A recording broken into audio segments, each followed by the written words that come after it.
Alright, how many of you know what SWAT stands for? If you didn't know, it stands for Special Weapons and Tactics. And if you haven't already guessed, I'm going to talk to you a little bit about SWAT and inform you about the background of SWAT, some SWAT common terminology, and some operations and tactics. And it originated in 1960 in LA County after the Watt riots. There were some really bad riots in LA, so they figured they needed something better for the police. They needed more firepower, and they needed a better plan.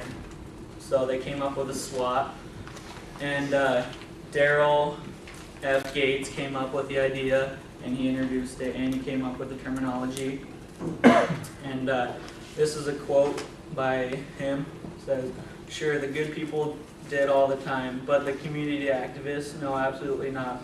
We were out there oppressing whatever the community had to be, whether it was blacks or Hispanics. We were oppressing them. Nonetheless, we're out there trying to save their communities, trying to upgrade the quality of life of people." And now I'm going to show you some terms that the commonly use.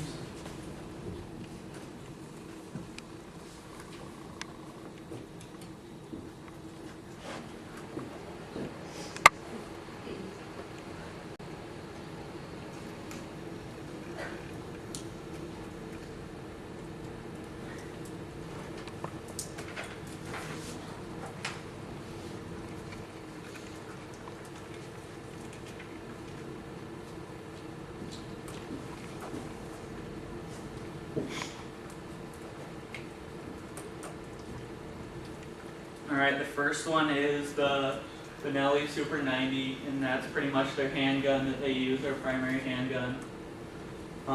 Actually, it's the shotgun that they use.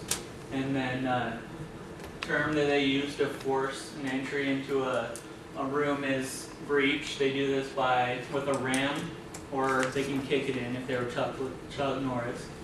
Or they use explosives, and that's through a door, window, or a wall.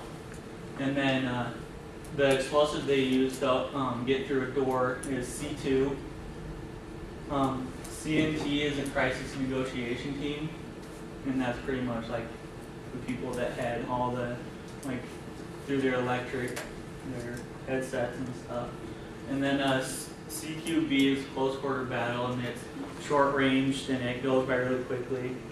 And CH gas is the gas they use to hurt the people in the room, the suspects, and it severely burns them, and it makes them close their eyes, makes them tear, burning in the nose and throat, coughing, and lowered heart rate, and raised blood pressure. And then they use flashbang grenades, and it's noise, and it's a light, and then it shows some of the stuff it does there. And then their primary weapon is the MP5, and it's a 9mm cartridge, and then that's their primary weapon they use. And then the operator is a person that tells them like where to go and what everything to do. They're like ahead of everybody. And then the NVG is their night vision goggles. If it's really dark in the room, they use those, obviously. But, then the Kimber Custom is their secondary weapon, and it's their pistol, their handgun pistol, 5-inch barrel. The AO is the area that they're in, the area that they use where they're going, and then another term for it's AOR, and it's what they're responsible for, what area they cover. And then there's Element, and it's a SWAT entry team, the people that actually go into the building. And then there's another team that sets up perimeter outside so they won't let the suspects get away, so they cover every entry and stuff. And then there's a term for the doors, and it's called the fatal funnel. And that's because that's where most of the SWAT members die, is going into rooms and by the doors. Then there's the IC, the incident commander. He calls all the shots for the action taken outside the incident site, like the perimeter. and it's a ranked officer, police officer. And then there's the commander, and he just commands everybody. And then there's a Masakui drill, and it's shooting dummies twice in the chest and then once in the head, and that's a drill they use if they need to use that on a suspect. And then how they neutralize is they disarm, search, and handcuff people, and that's called neutralizing.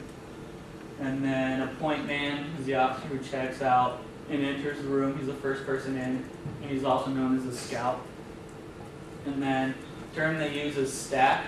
When they get up to a door, they usually stack in a line, and then they have different positions and how they go in and where to cover in the room, and that's called stacking. And now I'll show you a video of them actually doing this.